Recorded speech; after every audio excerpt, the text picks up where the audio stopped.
Paseos por la Sierra con Alberto Garín. Estamos en Venecia. El gran canal de la Giudecca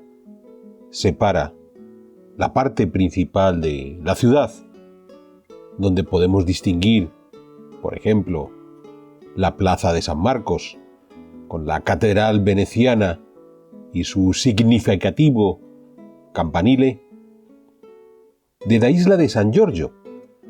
que se encuentra al otro lado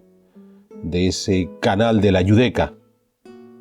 que separa por completo el corazón de Venecia de la propia isla de la Giudecca y de esta isla de San Giorgio. Y en esta isla de San Giorgio se encontraba uno de los conventos más importantes de la historia de Venecia, surgido a finales del siglo X y entregado a la orden benedictina, quienes construyeron un primer conjunto monástico que se sometió a una gran reforma en la segunda mitad del XVI, auspiciada esencialmente bajo los proyectos de Andrea Palladio, quien llevó a cabo un primer trabajo reformando el corazón del monasterio, el refectorio, para 1560, y a partir de 1565 lanzarse a proyectar la reconstrucción completa de la Basílica de San Giorgio Maggiore, posiblemente el edificio religioso más importante que pudo construir Palladio.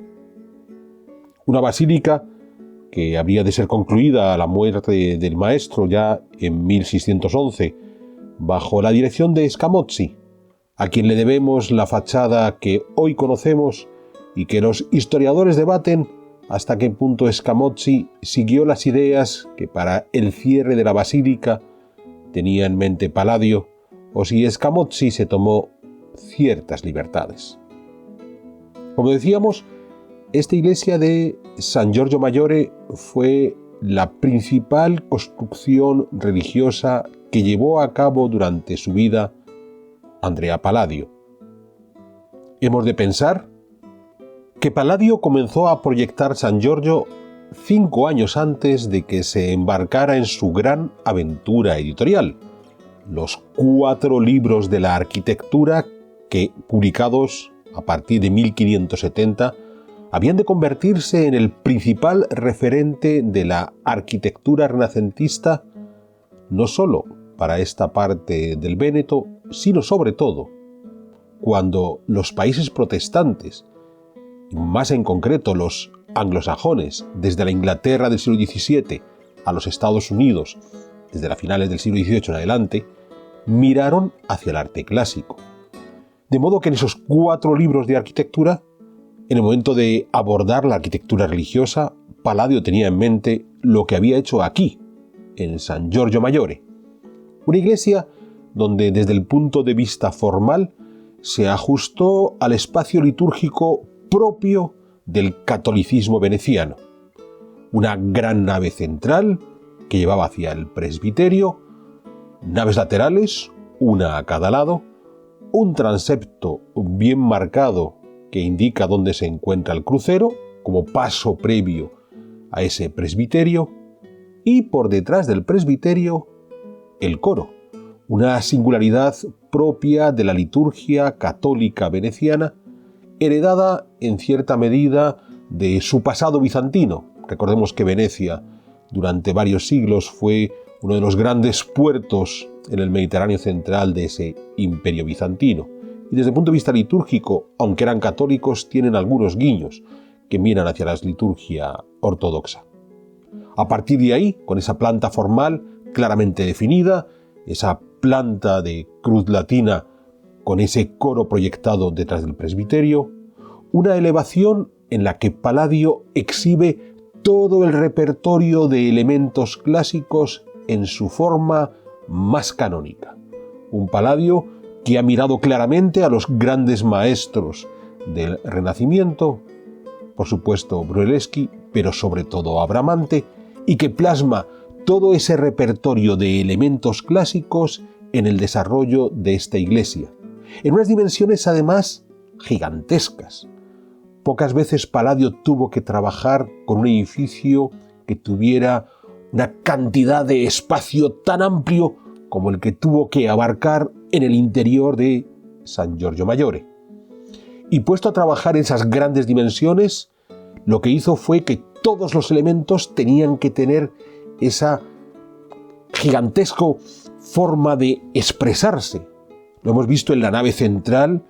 masiva, que lleva hacia el presbiterio. Se puede ver muy bien en el transepto, claramente marcado, rematado en esas bóvedas de horno, en esos cuartos de esfera. Por supuesto, en la cúpula que queda sobre el crucero. Y recordemos, el presbiterio no está debajo de la cúpula. El presbiterio está en un tramo posterior a esa cúpula.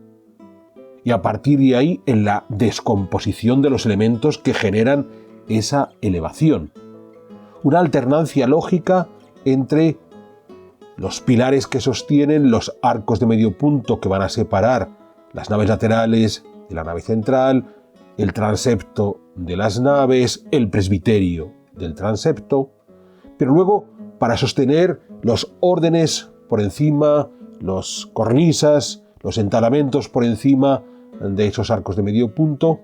una sucesión de columnas adosadas y pilastras, ambas de grandes dimensiones, unas columnas adosadas que van más allá de la media columna, porque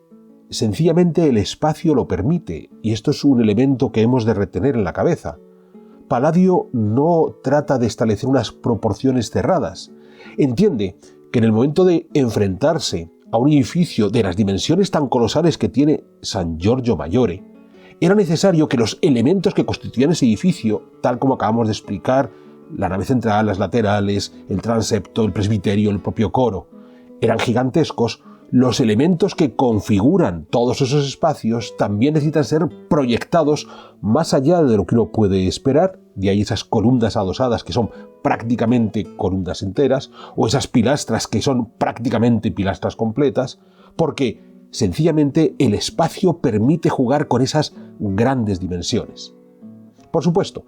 por encima de esas columnas, como decíamos, unos entalamentos perfectamente desarrollados que se van quebrando según van pasando sobre los soportes verticales. No son entalamentos rectos que se queden en el vacío entre columna y columna, sino que van pegados al muro y solo sobresalen cuando llegan a esos soportes verticales. Y luego el remate de las cubiertas, donde, como hemos señalado, podemos encontrarnos en algunos casos algunas bóvedas de crucería en los sucesivos tramos de las naves, y luego las bóvedas de horno o la cúpula semiesférica, donde la constitución estructural del conjunto lo permite. Y a partir de ahí, ese presbiterio que queda cerrado del coro con una estructura muy singular que es una puerta compartida en tres espacios, esa tripartición tan querida por Palladio y que tanto habría de utilizar en las fachadas de su villa,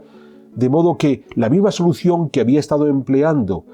en el momento de organizar espacialmente las viviendas domésticas, la tripartición, la vuelve a insertar en este caso para dividir el área del presbiterio del área del coro, y de esa manera generar ese tamiz que queda visualmente con una barrera, las columnas entre el presbiterio y el coro, marcando que estamos ingresando a un espacio distinto, a un espacio que no está vinculado directamente con la liturgia, con la Eucaristía que se celebra en el presbiterio, en el altar, sino que acompaña esa liturgia, porque es aquí donde los monjes del monasterio de San Giorgio van a poder cantar la misa en el momento que sean invitados a ello. Ya digo, una posición, el coro por detrás del presbiterio, que no es la habitual de los espacios litúrgicos católicos de la cristiandad occidental, donde los coros suelen colocarse por delante del presbiterio, casi a modo de barrera.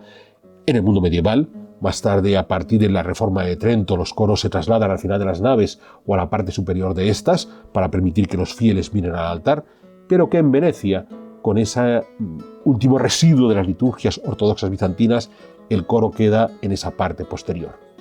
El resultado es que San Giorgio, quitando esta singularidad del coro tras el presbiterio, San Giorgio habría de convertirse en el modelo de las iglesias cristianas, no solo las católicas, también las protestantes y muy particularmente las evangélicas, cuando Palladio se asume como el referente de la arquitectura clásica en el mundo protestante y sobre todo en el mundo anglosajón. ¿Y cuál es la razón? La razón es que, tal como podemos ver en el caso de San Giorgio Maggiore, Palladio no se lanza a ninguna aventura formal. Es una planta de cruz latina muy bien desarrollada. Tampoco se lanza a un uso alambicado de los elementos clásicos. Emplea aquellos que son. Las bóvedas, que pueden ser de cañón, pueden ser de aristas, la cúpula, la columna, el pilar, el entablamento, y todo desarrollado en un perfecto lenguaje clásico. No hay frontones quebrados, escarzanos, rotos, no hay columnas salomónicas, no hay un uso sucesivo de órdenes diferentes. No, todo se trabaja con una pureza de ese lenguaje clásico máximo.